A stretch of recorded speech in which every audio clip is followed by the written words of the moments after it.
हुजूर से पूछा गया, या रसूल अल्लाह सल्लल्लाहु अलैहि वसल्लम, मर्द पर सबसे ज्यादा हक किसका है? फरमाया उसकी अम्मा का। ये नहीं फरमाया अम्मा और बीवी का।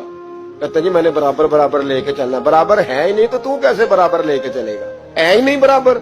बीवी और माँ बराबर नहीं, बराबर लेके चला जा सकता। मुस्तफा करीम ने फरमाया मर्द पर सबसे ज्यादा हक उसकी माँ का। तो या रसूलल्लाह औरत पर? फरमाया उसके खामद का। उसके लिए खाना काबा तू है और तेरे लिए खाना काबा तेरी माँ है। अब यहाँ माहौल ये बन गया कि बराबर। पहले 2, 4, 5 दफा बीवी से चुगलियां सुन लेते हैं अम्मा की, बल्कि कई तो इतने बेवकूफ हैं, सपोर्टर भी होते हैं माँ बाप की गिबतों में। कहते हैं नहीं मम्मी आखांगा अम्मा नू, गल ठीक है तेरी जो तू भी करनी, सही है बात, अब्बा जी ऐसे ही करते, मैं करूंगा बात। अब तो वो शुरू हो गई। अब तू कहेगा दरवाजा बंद हो, तो ये दरवाजा बंद हो सकता? उसे बताओ बैतुल्लाह की तरफ पैर नहीं किए जा सकते। और बीवी भी याद रखे, अगर आज वो किसी के बेटे के बारे में बात कर रही है तो बेटा इसका भी ब्याह जाएगा।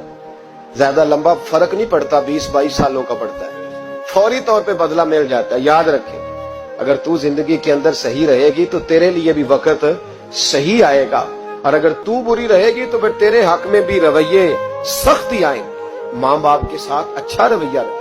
इतने बेवकूफ बच्चे के माँ बाप को आगे से बातें करें, कहानियां सुनाएं, दास्तानें सुनाएं। अजीब तमाशा है ना कि अब्बा जी बेचारे सरकारी अस्पताल में एड़ियां रगड़ के चले गए, और जब उनका इंतकाल हो गया अब 5 बेटे इकट्ठे हो गए, कहने लगे बरादरी को मुंह भी दिखाना है तो चने वाले चावल नहीं पकाने खत्म शरीफ पे, कोई बोटियां डाल लो, लोग क्या कहेंगे? तो तुझे अब लोग याद आए हैं जब वो बेचारा वहां डॉक्टर पूछ नहीं रहा था, उस वक्त लोग नहीं याद आ रहे थे?